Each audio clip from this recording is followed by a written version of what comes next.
And here is my Nemesis. Nemesis. And some glorious expansions, Carnomorph expansion, Aftermath, Void Cedar expansion. Right now what I have before you is I am on mission 2 of a little co-op book that comes with the main game. And I've luckily made it to all the way to mission 2. I believe there's 5 there. So this plays out quite differently than just sort of playing a normal game. But very generally in Nemesis, you are going to have these characters. You can play 1, 2, however, you know, solo, you can play 1, but I'm playing 2 here. And you are going to explore via these paths, these different tiles. These tiles will flip over. There's going to be encounters, bad stuff happening, different rooms. Of course, you're going to do different things. They might help you get the engines running again. They might help you put fires out. They might drop you into an escape pod and shoot you out the ship. They might do all sorts of stuff. Up here, you can tell the ship where to go, where to navigate. You'll have different missions that maybe have you find the nest. And Nemesis, there's always going to be like aliens. Almost always, except for in the very first of this mission pack. Anyway, almost always going to be aliens hopping out of corridors, trying to kill you. But out here too, you're going to find different colored rooms, and in those different colored rooms, you're going to find different colored items that are going to help you out. And you're typically going to have a set of decks that you'll run, an event deck, a deck that's going to represent when you're wounded, an intruder attack deck, which represents, you know, what kind of damage they do to you when they attack you.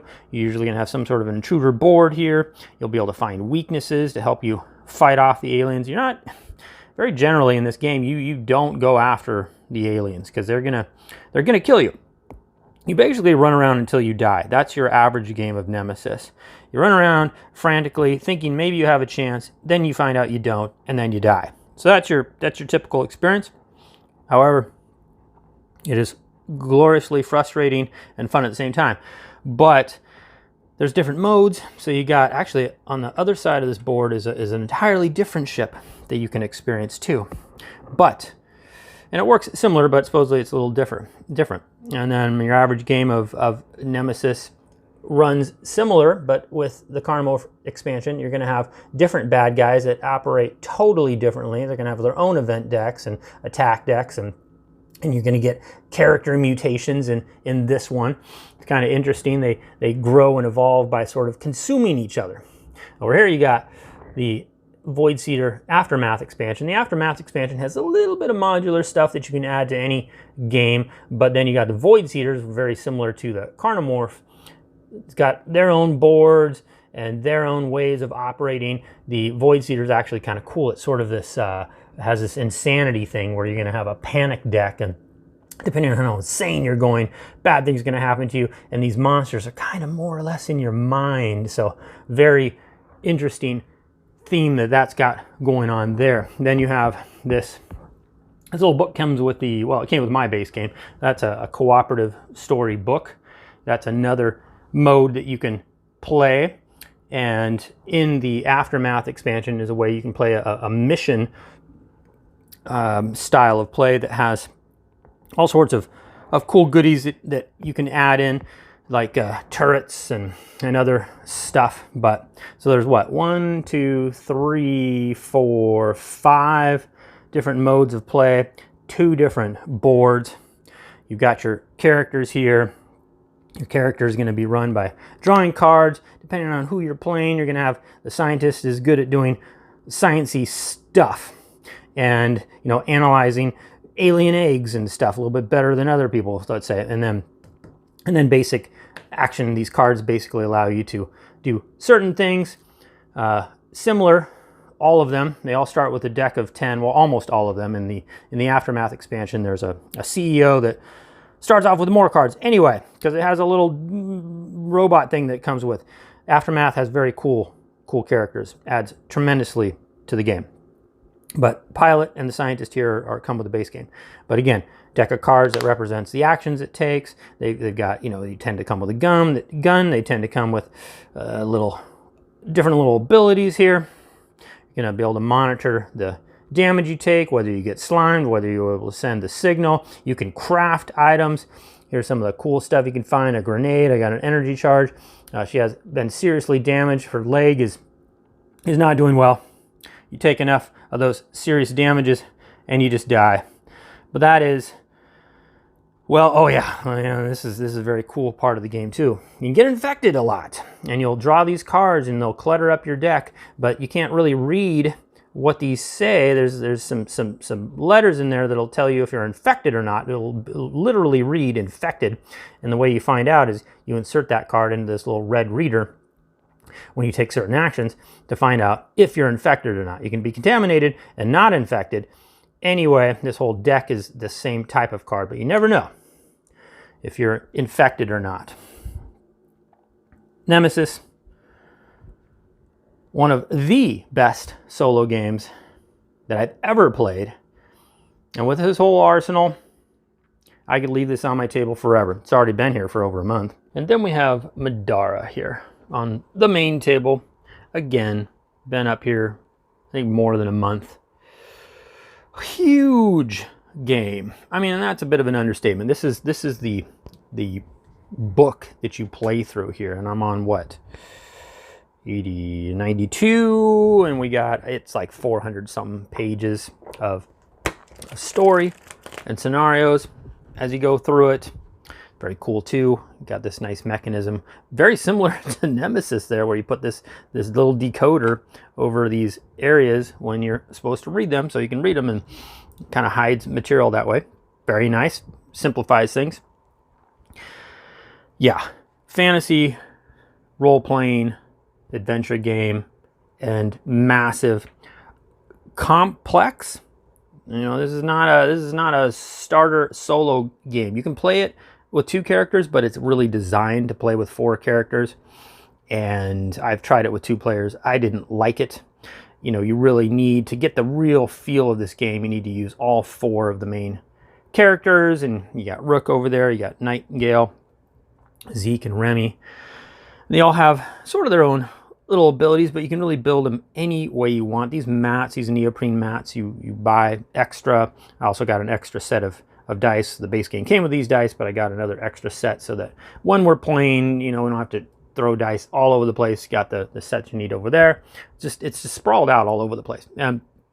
So playing this solo, you're not, I mean, yeah, you're in for it. If you're not okay with taking your time and just enjoying and savoring every little bit of all the stuff you get when you're building a character out and leveling them up, and you're going to get your different skills, and there's different skill trees you can go on. You can get different ability cores, different armor, your weapon area. You can upgrade your weapons. You can upgrade your armor. Over here you've got different, you know, spots for accessories, different items, consumables, you know, relics.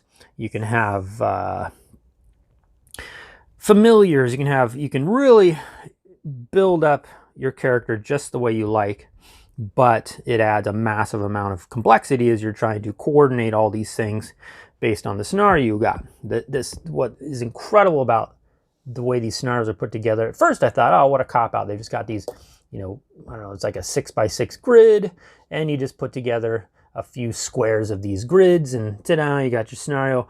But then as I looked, I realized, as compared to, say, Gloomhaven, where it just takes forever to set up a scenario, unless you got Jaws of the Lion, that's a little bit easier. Anyway, it's genius, actually, what they've done. And these tiles are beautiful. They glint. They've got shininess in areas that you wouldn't expect.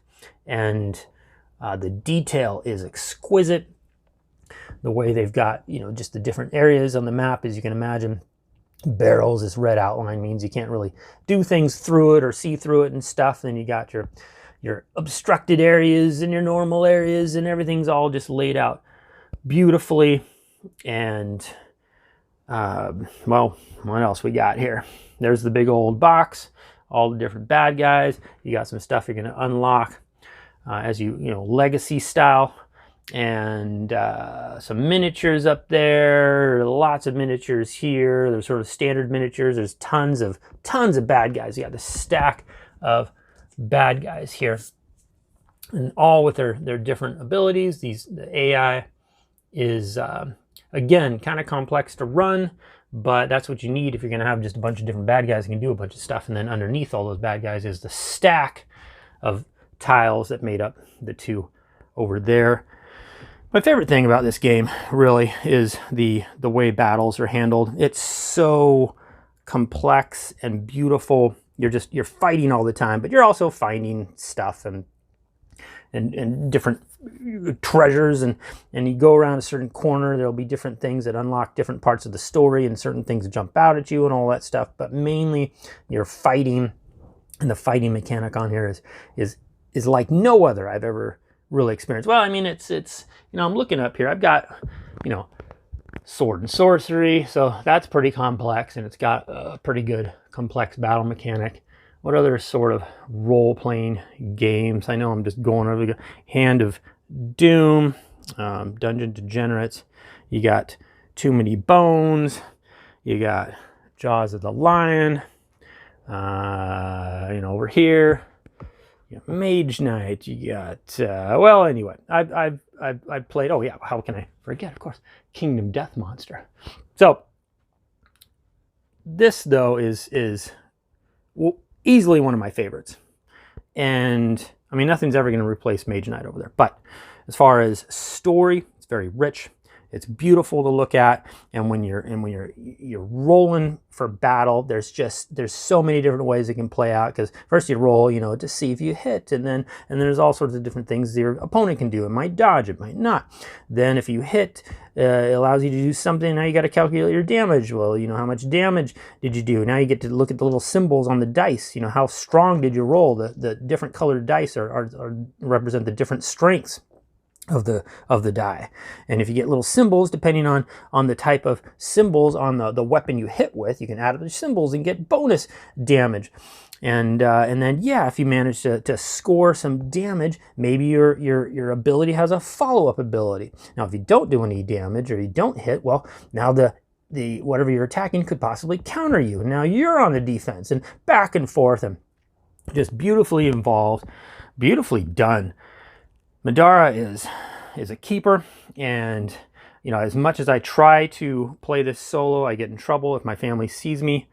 They want in on the action, but it's great because I can go in, I can do a little side quest, and then bring them back in the story. You know, right here we've got our first basic boss battle going on, and I'm just sort of getting a flavor for it, an idea before I bring in my family to kind of come in here, because again, it's a little complex, and you're gonna, playing solo, you're gonna miss some rules, no doubt about it. It's just that involved. But I played games where I felt like, it's not worth it. This game feels worth it to the nth degree. I love it. That's Middara. Forenza. This is what we got on the table now. I did die magnificently, I might add. Nemesis there on that last story, but I had that out for like, I don't know, it was like my 16th play or something. So on 4th and onward, Anniversary X, 10th anniversary. Looks like a good crunchy Euro. I don't know how to play this quite. I mean, I read through the rule book. Looks like you know, standard Euro-y worker placement, resource management kind of game. And hiring artists to develop works of art, generating income, resources, all that stuff. So see how that goes. Looking forward to learning more about this one. And some new arrivals here. Some stuff I'll be getting into my quest for a good post-apocalyptic game, at least one that I enjoy. That's Fallen Land here with this expansion, which creates the solo option there. Where does it say it? It says it somewhere there. Post-apocalyptic game board, DVD-bop, jibbity-boop. There it goes. 6-player to your epic game and 2 solo play variants to Fallen Land. So got the expansion to this game. I didn't like Fallout, even with the California expansion. I didn't like, I don't know, it was Post-Human Saga. Just didn't like them. So I'm hoping this game has the depth that I can really get into. And then this War of Mine, been out a long time. Same Awaken. Where is it? Maybe not. Maybe not. Thought it was. Yeah, Awaken Realms. Another Awaken Realms game. Another Nemesis company game. Didn't give it a shot. Been out a long time. This is supposed to be a very good solo game, but very dark. Very depressing. So, how can't you look forward to that?